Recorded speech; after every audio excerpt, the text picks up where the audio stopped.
Welcome to the review. Today I'm taking you back to the year 1996 with 10 failed cartoons that only lasted one season.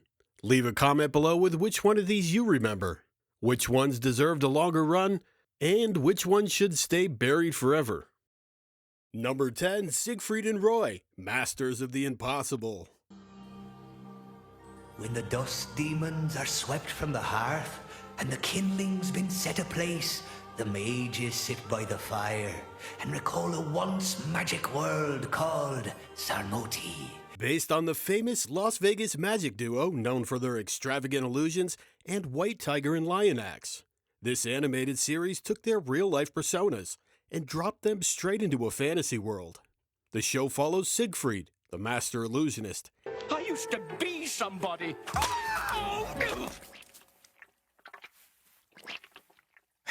Ancient history, Stilt. Now you're just a short, bald guy with a bad attitude.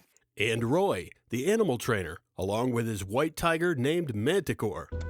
Manticore, hide in here.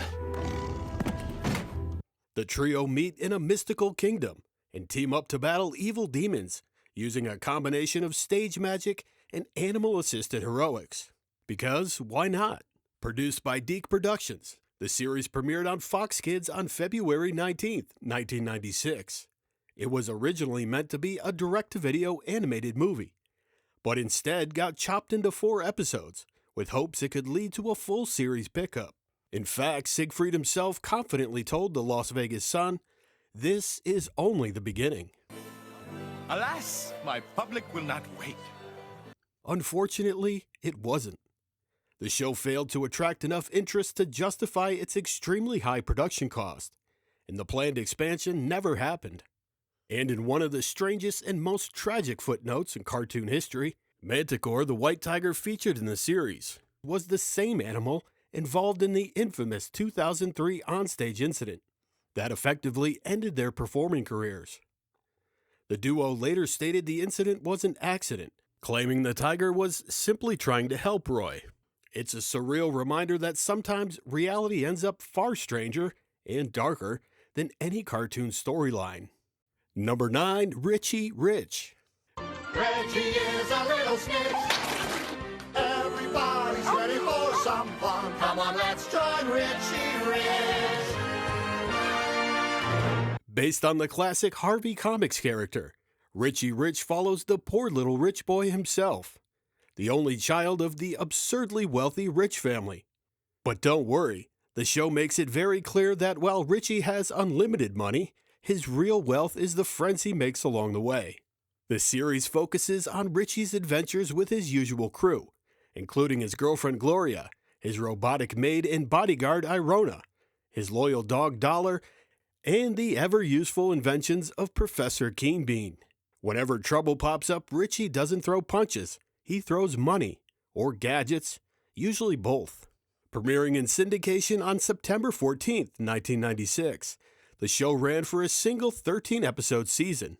Unlike the earlier Hanna-Barbera cartoon, which aged Richie up closer to his teen years, this version went back to the basics, portraying Richie as his classic comic book self, a younger kid in his tuxedo and shorts. Have you noticed that Richie is acting rather strange today?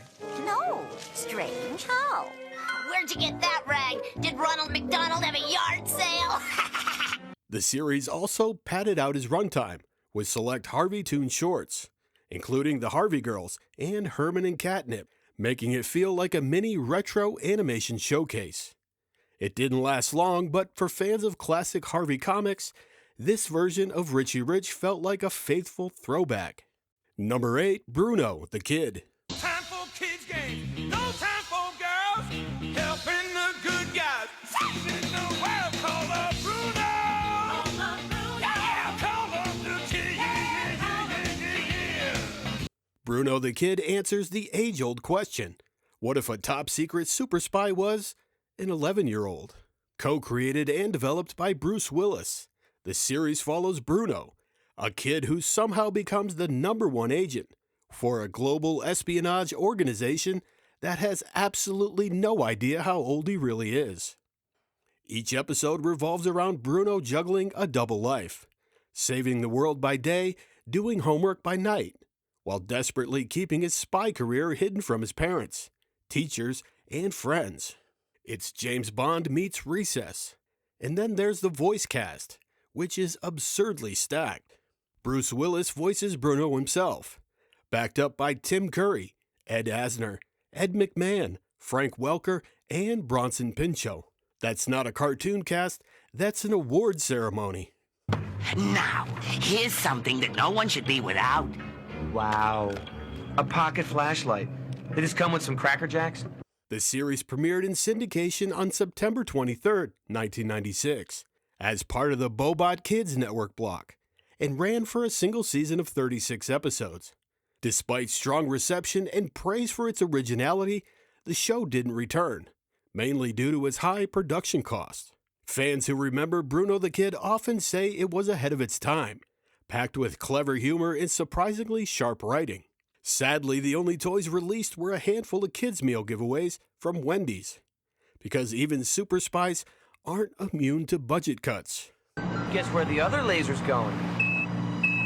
Where? Number 7, Road Rovers. They fight for right those day and night in every episode. Let's roll! Now it's time to hit the road. Good Rovers!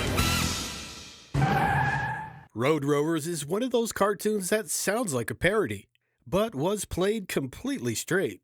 The series follows a team of 5 superpowered crime-fighting dogs, known as Kano Sapiens. Basically highly intelligent human-like animals created through science. Each rover lives with a different world leader, and when danger strikes, they're called together to defend the planet as the Road Rovers. Because obviously, when global security is at risk, the first call goes out to a squad of talking dogs. Road Rovers, a new brand of evil has reared its ugly head. Aw, man, I like the old brand. Their main enemy is a former cat who was transformed into a Philo-Sapien after an experiment gone wrong. Unlike the Rovers, he looks mostly human, with only his cat-like ears betraying his true nature, usually hidden under a helmet for dramatic flair. Naturally, he's bent on destroying Professor Shepard and conquering the world, as all good cartoon villains are. Premiering on Kids WB on September 7th, 1996. Road Rovers lasted just 13 episodes before quietly disappearing. Despite its bizarre premise and heavy 90s attitude, the show has developed a small cult following, mostly from people who swear it aired, even if no one else seems to remember it. Number 6, Quack Pack. Quack Pack! Quack Pack! Quack Pack! Quack Pack!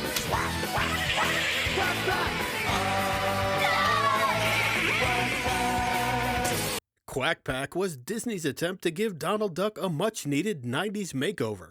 In this series, Donald works as a cameraman alongside his girlfriend Daisy, a reporter for the TV show What in the World. Together, they travel the globe chasing news stories. Should we wait for those other lazy reporters? This is Daisy Duck. We're all aboard and ready for takeoff.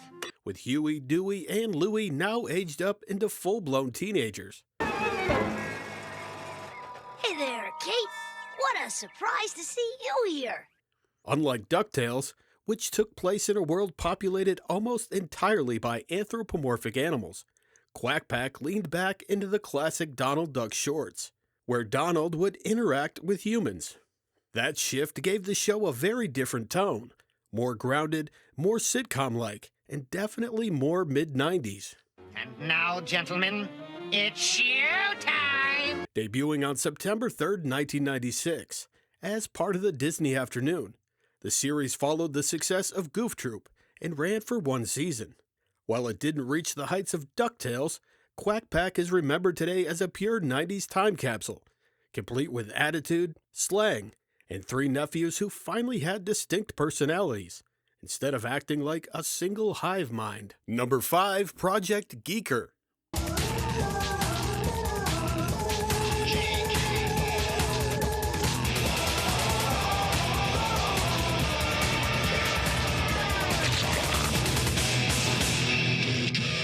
Easily one of the weirdest cartoons of 1996. Project Geeker sounds like something you'd only discover at 7 a.m. while half asleep, and honestly, that checks out. Something peculiar. Geeker, short for Genokinetic Experimental Research, is an artificial, shape-shifting being created by the sinister Mr. Moloch to be used as a living weapon. Before the project could be completed, Geeker is rescued by the cyborg Lady Macbeth and her dinosaur sidekick Noah. The rescue leaves Geeker with limited intelligence and almost no control over his powers, forcing the trio into a constant game of cat and mouse as they try to evade capture and keep Moloch from reclaiming his creation. The very thought fills me with unutterable joy. The show didn't just lean into chaos, it embraced it. Should I quit doing stuff like this?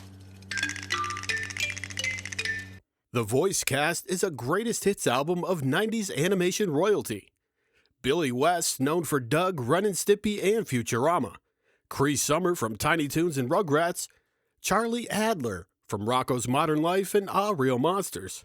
Jim Cummings, the voice of Winnie the Pooh and Tigger. And of course, Brad Garrett. Any ideas, Geeker? I have an idea for a TV show. Here's the pitch. It's about this guy in a yellow jumpsuit, and he's allergic to floors. If you watched cartoons in the 90s, you'd hear these voices 100 times. Premiering on CBS on September 14th, 1996, Project Geeker ran for just 13 episodes. Despite solid ratings and a genuinely funny original concept, the show became a casualty of stricter FCC regulations. The network failed to classify it as educational and informational under the newly tightened standards, sealing its fate. CBS would cancel its entire Saturday morning cartoon lineup in 1997 anyway, ending an era. And Project Geeker went down with the ship.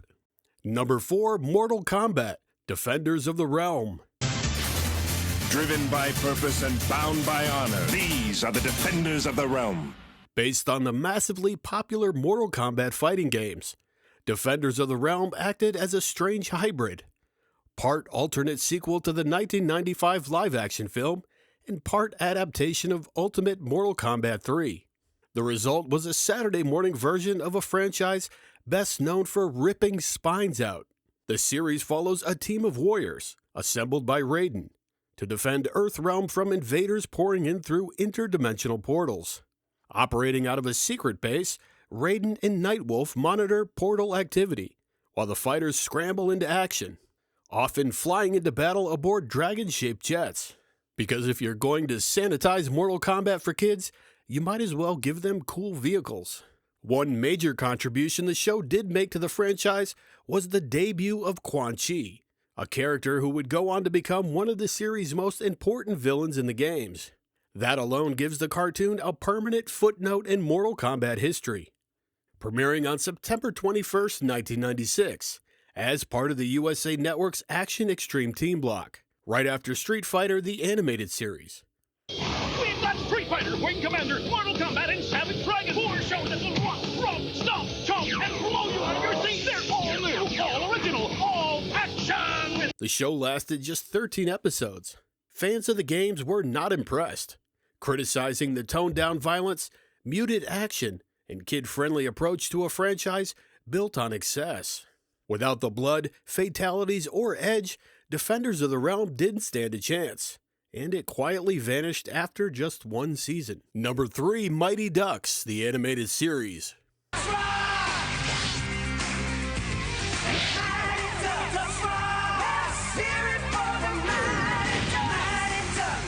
A lot of kids tuning into Mighty Ducks the Animated Series probably expected a cartoon version of the hit Disney movie trilogy. Instead, they got something completely different. Wake up and smell yourself, man! You're talking about the most totally righteous duck who ever quacked, flat out. Aside from the name and the hockey theme, this show had almost nothing to do with the films, and that surprise alone is half the fun. The series follows a race of hockey-obsessed humanoid ducks from another planet. When the evil Dragonists take over their world, a group of rebels, known as the Mighty Ducks, manage to drive him off, only to get sucked into a dimensional portal during the battle. They crash land in Anaheim, California, where they set up a secret base beneath the Anaheim Pond, form a hockey team, and continue the fight while searching for a way back home. Each duck had their own distinct personality, skills, and weapons, blending sci-fi action with slapstick comedy, and plenty of hockey-themed chaos. The voice cast was surprisingly stacked, featuring Ian Ziering, Jim Belushi, Tim Curry, Dennis Franz, Brad Garrett, Jennifer Hale, and Frank Welker. That's a lot of talent for a show about alien ducks with hockey sticks. Premiering on September 6, 1996, as part of the Disney Afternoon on ABC. The series ran for 26 episodes. While it was short-lived, fans remember it fondly as a bizarre but charming mix of action, comedy, and 90s nostalgia. A wild sci-fi twist on a franchise no one expected to go this hard. Number 2, Cave Kids. Everybody wants to be a cave kid! Cave Kids was Hanna-Barbera's attempt to turn the Flintstones into a preschool-friendly educational series. And the result was, well, let's be polite and say forgettable. The show follows Pebbles Flintstone and Bam Bam Rubble as prehistoric preschoolers, with Dino the dinosaur stepping in as their surprisingly responsible babysitter. While Pebbles and Bam Bam spoke and baby talked gibberish to adults, they communicated perfectly with each other, very much like in the Rugrats. We're in enough trouble, Bam Bam, without your bad jokes. I don't think my jokes could make things any worse. Don't be so modest. The series leaned heavily into educational lessons, clearly aiming for a much younger audience than the original Flintstones fans. Each episode ended with a music video tied to the episode's theme, usually recycling and re-editing footage you'd already seen. And in a strange creative decision, Pebbles, Bam Bam, and Dino were the only established Flintstones characters to appear. Fred, Wilma, Barney completely gone. All of these changes stripped away most of what made the Flintstones appealing in the first place. Viewers weren't impressed and the show quietly disappeared after airing just 8 episodes, making Cave Kids one of the shortest-lived entries in Flintstones history. Number 1, Waynehead.